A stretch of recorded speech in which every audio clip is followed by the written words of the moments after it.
আবারও রাজপথে ছাত্রলীগ ১৪৪ ধারা ভেঙে হঠাৎ মিছিল, নিষিদ্ধ সংগঠনের উপস্থিতিতে ফের উত্তপ্ত রাজধানী। কয়েক মিনিটের ঝটিকা কর্মসূচি, তারপরই রহস্যজনকভাবে উধাও অংশগ্রহণকারীরা। পুলিশ পৌঁছানোর আগেই কেন মিলিয়ে গেল সবাই?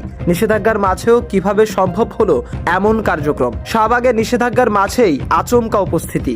রাজধানীর রাজপথে নতুন করে উত্তেজনা ছড়ালো নিষিদ্ধ ছাত্রলীগের ঝটিকা কর্মসূচি।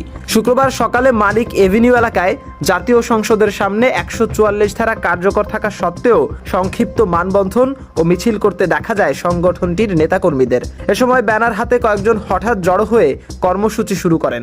কিছুক্ষণ অবস্থান নেয়ার পরই দ্রুত মিছিল করে এলাকা ত্যাগ করেন তারা। পুলিশ বলছে ঘটনাটি ঘটে খুব অল্প সময়ের মধ্যে। খবর পেয়ে আইনশৃঙ্খলা বাহিনী ঘটনাস্থলে গেলেও এর আগেই অংশগ্রহণকারীরা সরে পড়েন, ফলে কাউকে আটক করা যায়নি। শেরেবাংলা নগর থানার ওসি মোহাম্মদ মনিরুল ইসলাম মনির জানিয়েছেন, বিষয়টি খতিয়ে দেখা হচ্ছে এবং জড়িতদের বিরুদ্ধে আইনি ব্যবস্থা নেওয়া হবে। নিষিদ্ধ ঘোষিত সংগঠনের এমন উপস্থিতি নতুন করে প্রশ্ন তুলছে, রাজধানীতে কতটা কার্যকরভাবে বাস্তবায়ন হচ্ছে নিষেধাজ্ঞা। মাশরাফি, আজকের নিশানা।